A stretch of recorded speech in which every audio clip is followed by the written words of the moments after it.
back with us today. I hope if you are here in Quebec and you had yourself that long weekend, I hope you enjoyed it. And for those of you who just had a regular weekend, I hope you made the best of it despite the smoke, the fires, and what have you that we were choking on. Montreal actually was the worst city, major city in the world yesterday with the pollution. So hope you are okay and you're safe. For those of you who are new to the show, thank you so much for joining us for the first time. I'm David Solomon. As I said, we are the Rant Network. We're a podcast hosted by myself and usually Stuart Brisgell, who's away for the next couple of weeks, where we bring you unfiltered, uncensored conversations on a wide range of topics. This podcast is dedicated to giving you the platform to express your opinions, your feelings, your thoughts, your experiences, and ideas from a variety of perspectives and honest opinions. We dive into the latest news, pop culture, politics, so much more. We rant about the absurdity of modern life to discussions about the deeper issues affecting our society. We at the Rant Network have you covered. So sit back, relax, enjoy on this journey of discovery and exploration. It's time to join the Rant Network. So, this is a little bit of a personal feeling today. We at the Rant Network, we've talked about a variety of different topics. We've gone all over the board. And a lot of times I'm accused, and as well as Stuart, is because we're conservative in our philosophies, we're anti gay. And I got that from a couple of people. And I'm like, wow, where did that come from? And that has become today the way we handle things in society, labels and statements that have absolutely nothing to do with each other. This is Pride Month. And I have to tell you that 4 years ago, I stood with my son at the Pride Parade here in Montreal in 2019, prior to the pandemic, proudly with him, as for the first time I had participated as a in the audience on the sides as part of the Pride Parade.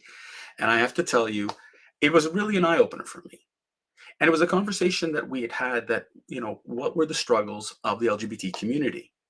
That how hard has it been for gays and lesbians, you know, to be accepted in modern society? And we had this great conversation where I said, look, I remember as a teenager that if you wanted to mock or bully someone, you used gay slurs. And when you look at today, where you know the gay and lesbian community's gotten to, TV shows, movies, it's not mainstream, but way more in mainstream than ever before.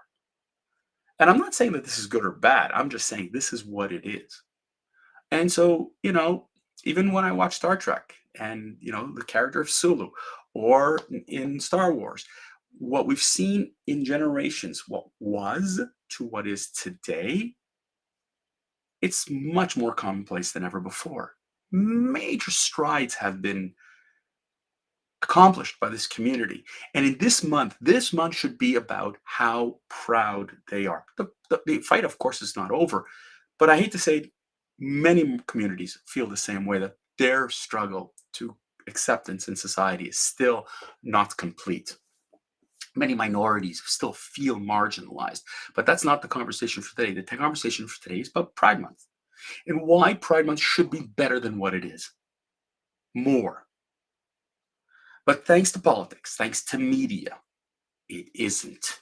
And it won't be, because the goal, the objective, isn't to create harmony and unity, but disharmony and friction and divisive to get political power, to get gain.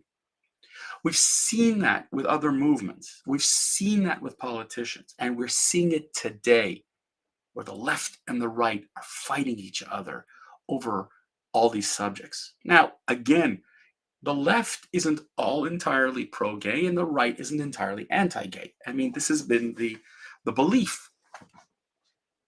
So what's going on here? Why are people just so, where are we at really? Why the opposition? And really, it's really about, where are we at today? So here's the situation, right? The National Post posted an article about the Muslims, how they feel towards the gay community. And I found the article quite interesting in that the author of the article had said that, look, you got to understand, Muslims dress modestly, they act modestly. And when you look at gay pride, it's about being out there. It's a lot more, how do I say it, out there? you know, it's very much, there's a lot of color, there's a lot of boisterousness, there's a lot of, you know, sexuality in some cases. And again, if you've been to the Pride Parade, you see a lot of that. And I guess the feeling from the Muslim community is, according to this article, was they're modest and it just conflicts with their feelings. The problem is that the article fell short, and this is where media is really bad and doesn't give you the full story. Let's talk about religion. Religion has been one of the issues with respect to for the gay community. Unfortunately, what we're seeing is that whether it's Greek Orthodox, Catholic, Orthodox Jewish, or other religions, it doesn't jive. In fact, it's a belief that being a homosexual is anti-religion. No, Muslims are no different. And if you and this article failed to talk about that this is against the Islam. According to an imams, if you go to many of these countries, if you went to the World Cup in Qatar, you weren't allowed to talk about gay. You couldn't have a rainbow flag. You couldn't do any of these things. If you go into other Arab countries, you would be killed, tortured for being gay. But that wasn't in the article. And this is the problem, is you distort the entirety of that story. That religion is still having an issue. We saw this in sports as athletes quietly, in many ways, did not want to participate in Pride Night, whether it's in the NBA, NHL, Major League Baseball. We had recent events in Los Angeles where the Los Angeles Dodgers players said, listen, we don't want to be part of Pride Night because it doesn't jive with our religion. But there's no protest. There's no yelling and screaming. There's no out there. It was very quiet. Ivan Provorov, an NHL player for the Philadelphia Flyers, he was traded. He didn't want to even make a scene. It was part of the pregame warm-up. He didn't want to wear the jersey. He said, just leave me in the dressing room. I'm not going to go out there. He didn't make a scene, didn't make anything. The media made a scene. The media wanted him fined. The media wanted him punished. And Sid Cicero, a self-proclaimed guru, went ballistic, that it went so viral that even American broadcasters were showing the level of disgust that he had, because Ivan Provorov's Greek or Russian Orthodox beliefs didn't match his beliefs. And it created a conflict. Now, was he traded because of that? Don't know. Recent events in Los Angeles where they wanted to honor, I love that, a drag queens. They're called the Sisters of Perpetual Indulgence.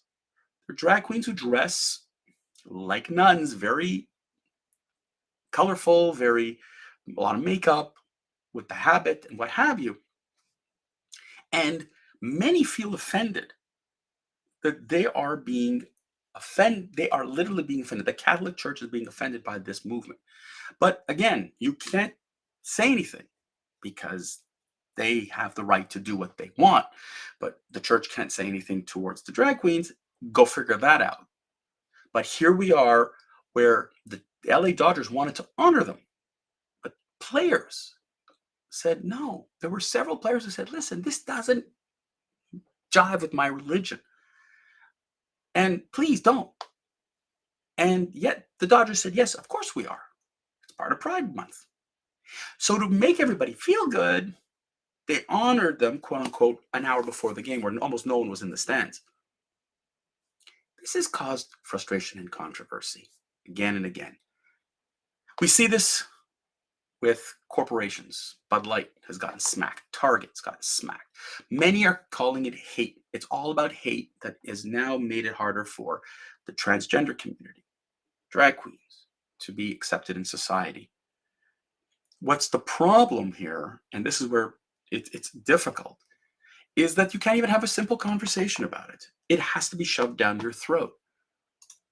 And you take a Wyoming University sorority, Kappa Kappa Gamma, who is suing the sorority for having forced to take an individual who said they is a biological male who claimed that they were a woman, and on numerous occasions they found him aroused by the women there, an erection and what have you. They accused him of voyeurism, and the sorority countersuing, saying you had no choice. You can't sue us for it. We have this policy. Too bad, so sad. And the women feel violated. We see this with Riley Gaines fighting for women sports. We're seeing this in a lot of cases where the conversation about transgenderism can't be had. It's forced upon us. According to a study, approximately 1.4% of Americans identify as transgender, and yet 51% of America is female, and the 51% is being told, too bad for you. You have to accept them. You have no choice. There is no conversation. There are issues, there are impact with respect to transgenderism, with respect to sports. Can't have that conversation. You have to have this conversation about whether a man is, you just accept any man who says I'm identifying as a woman and that's it. We can't say it, we can't question, we can't anything. And then we find out later that this person, loves to peep, is a voyeur. Like it's just a way to get in. Not everybody's a bad apple, but there have to be rules for bad apples. But no, we can't do that. We're not allowed. The left won't let it. So the right is pulling. The right is the jump on this to say we can't do that. So as a result, you get comments like this, that the far right is targeting the LGBT community. Now, I applaud Delaware Democrat Sarah McBride, who wants to be the first transgender member of Congress. Fantastic. We need this type of representation. I'm all in favor of that. Go for it. Beautiful. But watch the targeting, watch the statements, because this is the stuff that creates this perpetual hate. It isn't that the far right is targeting the LGBT community. They didn't wake up in the morning and say, let's go slam gays. Let's go shut down the TV stations. What they're saying is that we have to have conversations about the impact of transgenderism in sports, for example, in a sorority. What do you do when a male wants to say, like, we have to be a little more careful. Women are being told, keep your mouth shut. This isn't what Pride Month is supposed to be, folks. Pride Month was supposed to be a celebration of bringing a marginalized community for centuries into the fold. The parade, which, where there are numerous parades now all over the world, should be a celebration, but it isn't. Because the left and the right are fighting over this. The left doesn't want to give an inch and the right won't give an inch. Where the media is, if it's on the left, is going to fight that fight to make sure that you understand that the right, anybody who's on the right, the conservatives, are anti-gay. Look what they did to Ron DeSantis, right? He has an anti-gay bill. Don't say gay. Although in that entire 8-page document, that entire 8-page legislation, it doesn't say that anywhere. Facts don't matter. And that's why Pride Month is really becoming, unfortunately, not the celebration it should be. Switch it, folks. Change the mindset. It's time to have dialogue. Let's bring it to the forefront. Otherwise, we're only going to get worse and we're going to take a step back. That's it for today, ladies and gentlemen. Thanks for tuning in and listening to the Rant Network. Hope you enjoyed this conversation, gained some valuable insights. We appreciate your support. Enjoy us next time, every Monday, Wednesday, Friday, noon Eastern. We are live and uncensored and unfiltered. So don't forget, follow us on social media, share us, check out our new website. If you missed past episodes, they're there. Go back to the years that we've been doing this. We really do appreciate your comments. We look forward to hearing from you. And until Wednesday, stay well.